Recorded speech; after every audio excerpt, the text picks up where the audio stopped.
All right. So what I'm going to try to cover is brake bias. So a lot of guys know how to adjust their brake bias and all of that. This isn't what the video is. I am not a gearhead.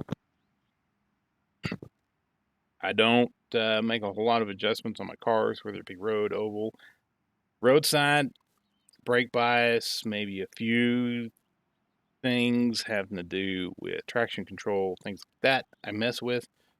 Other than that, I leave a road car alone because I'm not the best road driver anyways, making adjustments. I can't feel the difference like I can on the oval.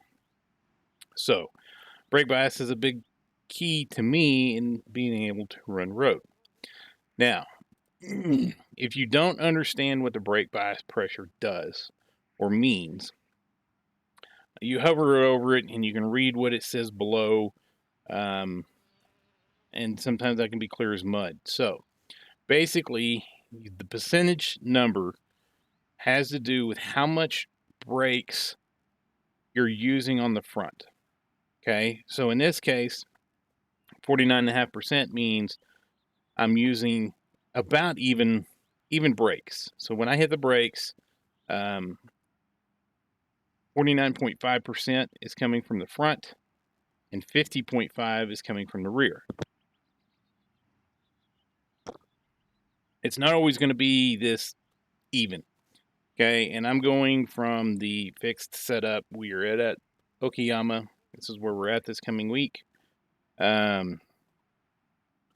So if our racing looks like crap, I haven't really done practicing. I will do practice later tonight. But anyways, what we're going to cover is what happens when you adjust it high, what happens when you adjust it low. Now I'm going to take these to the extremes instead of just a little bit. So I run 49.5 usually. Normally I will change that up depending on track. This season I've been running 49.5, primarily the majority of places we go. So we're going to get in the car, run a few laps at regular brake bias. So what your brake bias will do is affect how your car handles on entry. And if you have it set a little loose, it can affect how it exits because of the way it enters. So with regular brake bias, I'm pretty comfortable getting on the brakes, trail braking. It really has to do with trail braking. That corner got a little loose on exit. So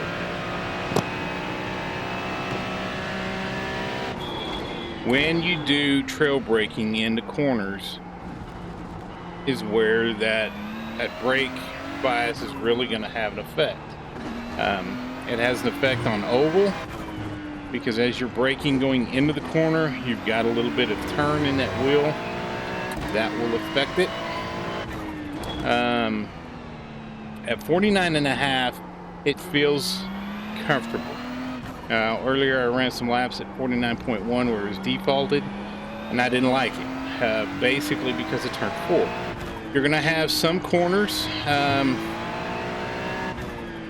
that have, you wish you could have a little lower brake bias. You're going to have some corners you want a little higher brake bias. Some guys will do that and adjust their brake bias accordingly. What I have found is that's just a pain in the ass. So I try to find a brake bias that I'm comfortable with. I can't talk and drive at the same time. I try to find a brake bias that I'm comfortable with over the entire course. This corner here is the one that's going to have the biggest effect on the brake bias, in my opinion. I haven't run a high or low brake bias yet. But you want to find a brake bias that you're comfortable with that can help you turn the car in. So stop here. And I'll go in a little more detail on what I mean to turn the car in. So, as you adjust this brake bias, when that brake bias, I'm going to go make sure I have my caption cursor still on. When you adjust the brake bias, okay? So if you have more, if you're using more front brakes, in other words, if I increase this number and I use more front brakes, it's going to make the car tighter under braking. If I use less front brakes and more rear brake, it causes the car to be looser on entry. So if you have corners where you're really struggling with because you're fighting an oversteer, you may want to decrease the brake bias. Okay. So what we're going to do for testing purposes is I'm going to max this out. I think it goes to 61.4. So we're going to run with the highest brake bias that we can get. I have not run like this. I don't know how this car is going to drive.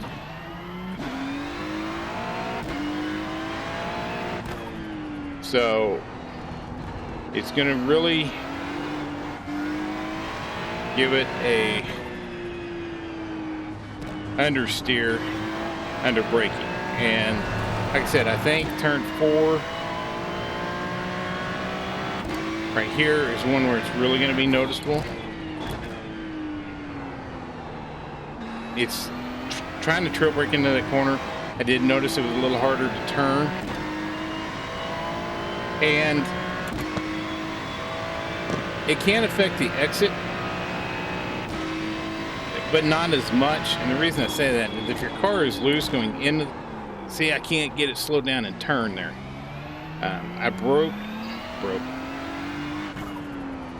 See, I can't get the car to turn at 61.5. In order to do that, I'd have to back up your braking point tremendously. Okay, now granted, keep in mind this is an extreme case.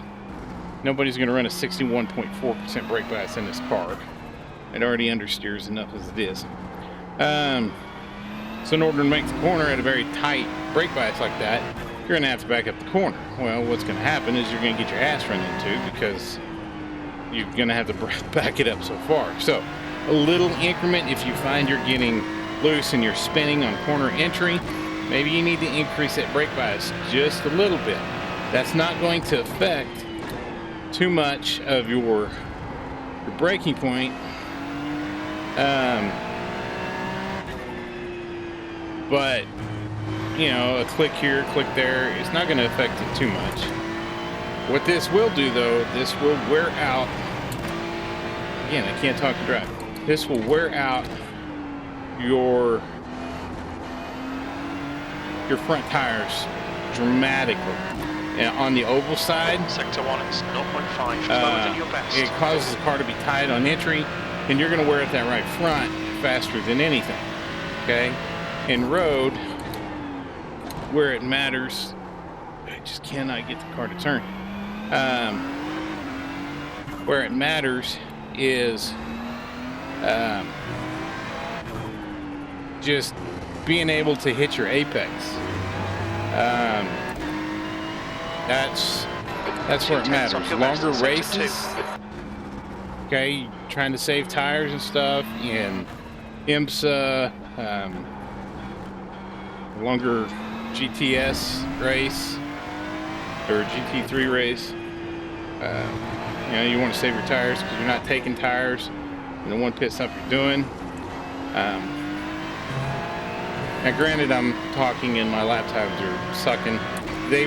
For me, they'll be slower anyways, but this car just really sucks ass with this high brake. That lap was a 132.24. It pushes. Sector 3 is 0.8 off your best. So, going to the other extreme, if you take this all the way down, now, I think the lowest is 45.5. Default on this car is 49.1, so it's not too far from the bottom. But now you're going to see, I may not even make one lap, honestly. So I am more than likely going to spin out very, very soon.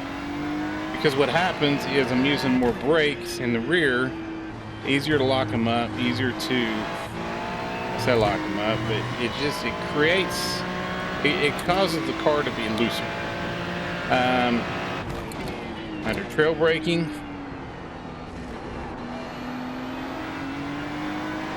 if you get on the gas really hard,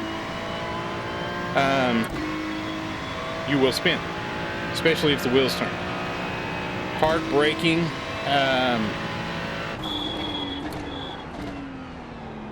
hard braking in straight line, you're not going to have that much difference.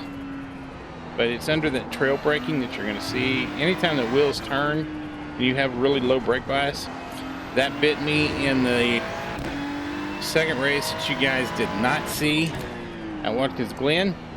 I felt comfortable with a low brake bias, so I ran it. First lap, turn 6. I had to mash on the brakes to avoid from hitting somebody.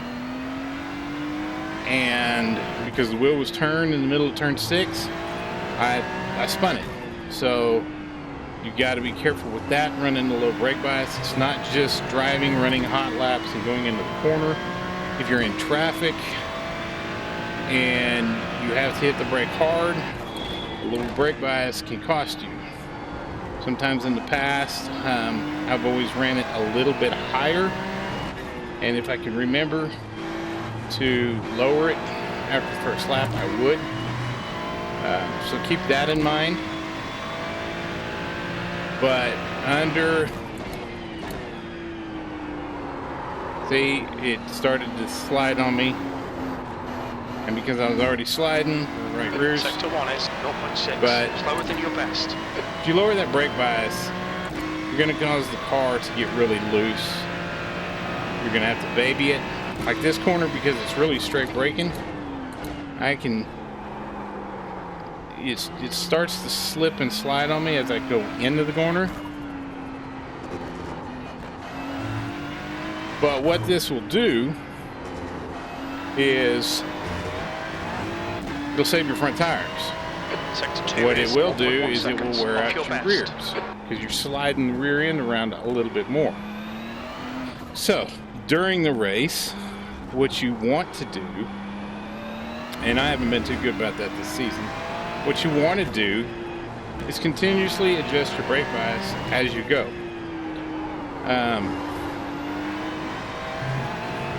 So this corner up here, I'll get on the brake real hard, and you'll see me spin here in a little bit. Your last lap time was at 1:32.47. That puts you 1.7 seconds off your best. Don't understand. Anyways,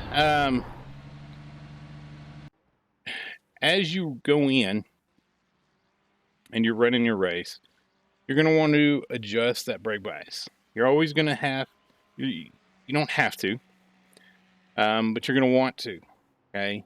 So as you go, your right front or your left front being road, I don't know how it works. As your fronts start to wear, you can lower your brake bias, and that will give you a little bit more turn into the corners, relieving some of that tire wear on the front and moving that tire wear to the back.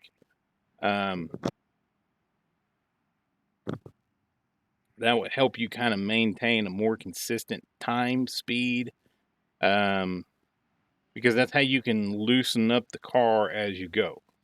Now, say you're doing an IMSA race, or you're doing the, what is it? It's not the sprints, it's the other GT3 where you have one pit stop. Well, you're not taking tires there. Anyways, if you're doing a race where you do take tires, and as you've been going and you've been decreasing your brake bias, when you put new tires on there, you want to put your brake bias back to where it normally was, and then start all over again. If you leave it low with fresh tires, you're going to spin out. You just adjust that brake bias to the rear as the car gets tighter and tighter and tighter and tighter.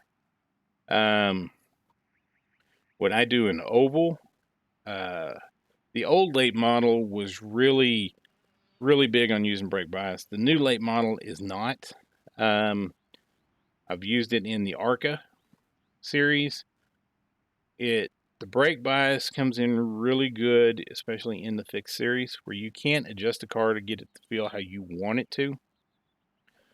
ARCA Racing, the old late models, you use a lot of brakes, especially the late model. You used to have to use a lot of brake going into the corners, and that would wear that right front. So to keep from doing that, you go down a click or two on the brake bias, and it loosens that car up. As over that run, you can maintain a car that feels consistent throughout the run, because if you don't, you're going to wear out the right front, and then you're not going to be able to make the corner. So adjusting brake bias, figuring out a brake bias that is comfortable for you is key. And staying on top of that brake bias is key during the race to help you maintain lap times and lap speeds. So I hope this helps. A lot of guys don't understand what the brake bias does, how to adjust it to make it better for them. Basically, when I go to test, I figure out what my brake bias is, where I want to start with my brake bias. I go out and I run a few laps. If I haven't spun, then I'll come in and I'll lower the brake bias by 4 clicks.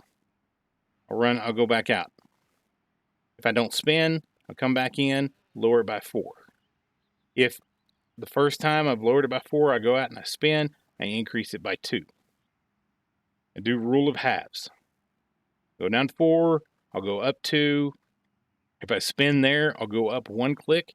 If I don't spin, I'll go down 1 click. Try to find that line, that brake bias where, okay, where is it going to cause me to spin? Okay.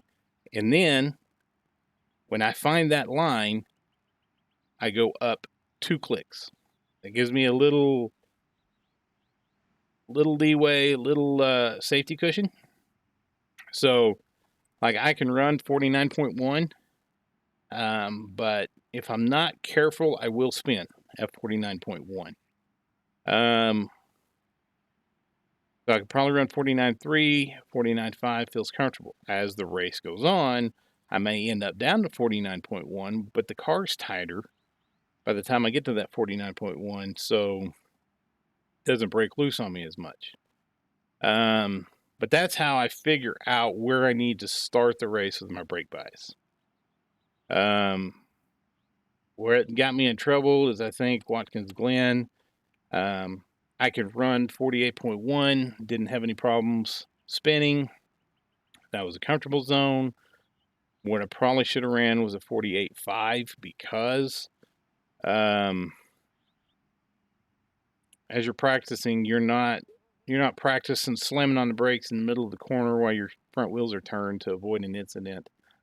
And that bit me at Watkins Glen. So, but like I said, I start at 49.5. That's normally where I find this car comfortable.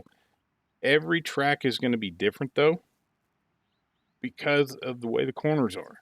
You're going to have some corners that are big, wide, sweeping, a lot of trail braking into those corners, that you might have to run a little higher brake bias because you're doing more trail braking. Tracks that don't have a lot of trail braking or very minimal trail braking, you can probably run with a lower brake bias, because you're not on the brakes as long into the corner. So hope this helps people. I'm not the best tutorial person explaining things sometimes, but had a guy on the Discord, basically said he doesn't understand brake bias and really how to use it. So pretty sure he's not the only one out there that gave me the idea to make this tutorial video. Again, I hope it helps. I've got something I'm trying when it comes to crew chief. If it works like I think it should, I'll probably be making a tutorial video on that. That was just brought to my attention. My teammate Joshua brought it up, has to do with the spotter and the crew chief. So I'm gonna run with that a little bit, see how well that works, and then I may have a tutorial video coming out with about the spotter on the crew chief. So keep a lookout for that. Again, I hope this helps guys understand the brake bias. I know I did this from a road perspective, but it's the same thing in oval. The more brake bias you use on oval, your car is going to get tighter. The less you use, it's going to be looser. It only works if you're using a lot of brakes. The SKs doesn't work very well. It doesn't really affect the new late models because those cars, you're just not braking a whole lot into the corners. So anyways, again, don't know how many times I've said it, but I'll say it again. I hope this helps, and hope to see you guys on the track. Thanks for watching.